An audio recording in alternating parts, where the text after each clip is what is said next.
12 വർഷമായിട്ട് ഈ ഫീൽഡിൽ നിൽക്കുന്നത്. പെട്ടെന്നൊരു പാളിച്ച് വരുമ്പോഴത്തേക്ക് എൻ്റെ ബാക്ക്ഗ്രൗണ്ട് നോക്കാം. എൻ്റെ ബാക്ക്ഗ്രൗണ്ട് ഞാൻ നേരത്തെ മാധ്യമ ശ്രദ്ധ കിട്ടണമെങ്കിൽ എന്തുമാത്രം കിട്ടണമായിരുന്നു. ഞാൻ എത്ര രക്ഷാദൗത്യം ചെയ്തിരിക്കുന്നു. ഉത്തരാഖണ്ഡൊക്കെ ആർക്കും സംശയമില്ല. കാരണം അവിടെ മലയാളി ഞാൻ മാത്രമേ ഉള്ളായിരുന്നു. സാധാരണ ഇപ്പോൾ പറയുന്ന വിമർശനങ്ങളിൽ രഞ്ജിത്ത് എവിടെയും ട്രെയിൻ ചെയ്തിട്ടില്ല, വളരെ അമേച്ചറായി ഇത്തരം കാര്യങ്ങൾ ചെയ്യുന്നു, അതുകൊണ്ട് എക്സ്പേർട്ട് അല്ലാത്തതുകൊണ്ടാണ് ഇത്തരം വീഴ്ചകൾ സംഭവിക്കുന്നത്, ഇങ്ങനെയുള്ള ആളുടെ സഹായം ദുരന്തമുഖത്ത് തേടരുത് എന്നൊരു അഭിപ്രായത്തിലേക്ക് പോലും എത്തിയിരുന്നു. ഞാൻ അതിന് ശേഷമല്ല വയനാട് പോയത്. വയനാട് പോയത് ഞാൻ ഇന്ത്യൻ ആർമി എന്നെ ട്രിവാൻഡ്രം ഫ്ലൈറ്റിലാണ് കൊണ്ടുപോയത് തന്നെ. AN-32 transport flight. എൻ്റെ ഇപ്പം നിങ്ങൾക്ക് ഷെയർ ചെയ്യാം. അതെല്ലാം പലരും കണ്ടായിരിക്കും, ഹെലികോപ്റ്റർ അങ്ങനെ മറ്റേ കാര്യങ്ങളല്ല. ഞാൻ ഇതിൽ ഒരു സിവിലിയൻ ട്രെയിൻഡ് ആണോ ചോദിക്കുന്നത് തെറ്റാണ്. ഈശ്വർ മാൽപേ ട്രെയിൻഡ് ആണോ? ഒന്നുമല്ല. സെൽഫ് ടോട്ടാണ്. Self taught under water expert. അതൊരു പാരിയുടെ ഒരു ജസ്റ്റ് ഒരു ലൈസൻസ്. അങ്ങനെ സെൽഫ് ടോട്ടായിട്ടുള്ള സ്വയം പരിശീലിച്ച ആളുകളെ ഇത്തരം ഒരു ദുരന്തമുഖത്ത് വളരെ നിർണായക ഘട്ടങ്ങളിൽ ഉപയോഗിക്കുന്ന ഒരു പരീക്ഷണം മാത്രമായിരിക്കും. പറഞ്ഞു കഴിഞ്ഞാൽ ഞാൻ ട്രെയിൻഡാണ്. ഞാൻ national institute of water sports ഗോവയിൽ നിന്ന് life saving techniques, power boat operations, power boat handling, life see rescue squad എന്ന വെള്ളത്തിലുള്ള എല്ലാ ഇതും ചെയ്ത സർട്ടിഫിക്കറ്റ്സ് ഉണ്ട്. സർട്ടിഫിക്കറ്റ്സ് എല്ലാം 2 വർഷം കൊണ്ട് പുതുക്കുന്ന ഒരാളാണ്. ഈ എല്ലാ 2 ഇയേഴ്സ്, വൺസ് ഇൻ 2 ഇയേഴ്സ് ഇതെല്ലാം പുതുക്കേണ്ടതാണ്. പൈസ അടച്ച് പുതുക്കേണ്ടതാണ്. എനിക്ക് 5 വർഷമൊക്കെ എനിക്ക് ഫ്രീ ആയിട്ട് ആ ഇൻസ്റ്റിറ്റ്യൂട്ട് പുതുക്കി തരുന്നത്. കാരണം മുൻപുള്ള എൻ്റെ എക്സ്പീരിയൻസ് വീഡിയോസ്, എൻ്റെ കമൻറ്റേഷൻ ലെറ്റേഴ്സ് കണ്ട് എൻ്റെ പൈസ ഇല്ലാന്ന് അറിഞ്ഞിട്ട് അവർ ഫ്രീ ആയിട്ടാണ് എനിക്ക് പുതുക്കി തരുന്നത്. മാത്രമല്ല കാശ്മീർ ഞാൻ മൗണ്ടറിങ് കോഴ്സൊക്കെ ചെയ്തതാണ്. എനിക്ക് ഫോറസ്റ്റ് സർവേയിങ് ടെക്നിക്സിൽ അതിൽ എക്സ്പേർട്ടീസും ഉണ്ട്, എല്ലാ കാര്യങ്ങളും. കാരണം ഇത്രയും 12 വർഷമായിട്ട് ഈ ഫീൽഡിൽ നിൽക്കുന്നത്.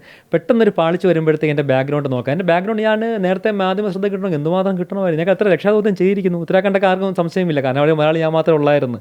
ടണലിൽ നിന്ന് ഫോട്ടോസ് എടുത്ത് അയക്കാൻ പോലും ഞാൻ മാത്രമേ ഉള്ളായിരുന്നു അന്ന്. പ്രസ് ഇന്ന് കുറ്റപ്പെടുത്തിയ മാധ്യമങ്ങളൊക്കെ ടണൽ ഫോട്ടോസ് ഉപയോഗിച്ചിട്ടുണ്ട്. ഫോട്ടോസ് എൻ്റെ വാട്സപ്പിൽ കിടപ്പുണ്ട്. എൻ്റെ വാട്സപ്പിൽ നിന്ന് ഞാൻ അയച്ച ഏഷ്യാനെറ്റ് ന്യൂസ് എല്ലാ ന്യൂസിനും കൊടുത്ത്, എൻ്റെ അവിടുത്തെ ഡൽഹി ബ്യൂറോ റിപ്പോർട്ടേഴ്സിന് കൊടുത്ത് എൻ്റെ വാട്സപ്പിൽ നിന്നാണ് പോയിരിക്കുന്നത്.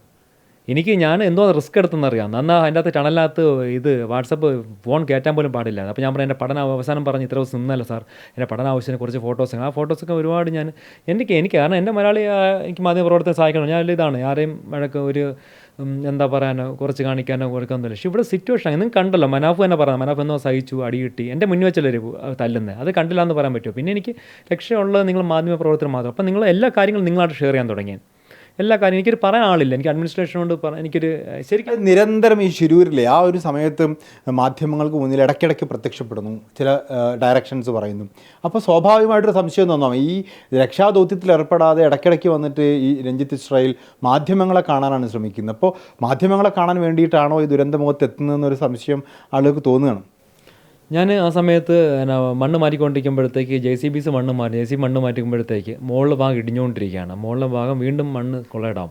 എങ്ങനെ കൊടുക്കണമെന്ന് മാർഗ്ഗദർശനം കൊടുത്തിട്ടാണ് ഞാൻ വരുന്നത്. കാരണം എനിക്ക് അറിയാം ഇത്. കാരണം അവിടെ നിന്ന് സഹകരണം കിട്ടുന്നില്ല, എങ്ങനെയുള്ള കാര്യങ്ങളാണ്. നിങ്ങൾ പുറലോകം കാര്യങ്ങൾ വെറുതെ അവിടെ നിൽക്കുക, മാധ്യമങ്ങൾ വഴിയേ പുറലോകം അറിയത്തുള്ളൂ. ഞാനവിടെ എന്ത് വെറുതെ കൈയും കെട്ടി അവിടെ നിൽക്കുകയെന്നാണ് അറിയത്തില്ല. അപ്പോൾ ഓരോരോ അപ്ഡേറ്റ്സ് നിങ്ങൾക്ക് തരുന്നുണ്ട്. ഞാനെന്ന റെസ്ക്യൂ ഓപ്പറേറ്റർ ലീഡ് ചെയ്യുന്ന ഒരാൾ റെസ്ക്യൂ ഓപ്പറേറ്റർ എന്നതിൽ ഓരോ അപ്ഡേറ്റ്സ് ഞാൻ കറക്റ്റ് ആ സമയത്ത് തരുന്നുണ്ട്. എനിക്കൊണ്ട് ചെയ്യാൻ പറ്റുന്ന കാര്യങ്ങൾ ചെയ്യുന്നുണ്ട് ഞാൻ. അല്ലാതെ വേറെ ഒരു എക്സ്ട്രാ ഒരു മാധ്യമ ശ്രദ്ധ കിട്ടാണെങ്കിൽ ഇതിനേക്കാൾ അപ്പുറം. കാരണം നമുക്കൊരു സഹകരണം കിട്ടുന്ന ഇപ്പോൾ വയനാട് പോയപ്പോഴത്തേക്ക് എനിക്കൊരു പ്രശ്നം വന്നിട്ടില്ല.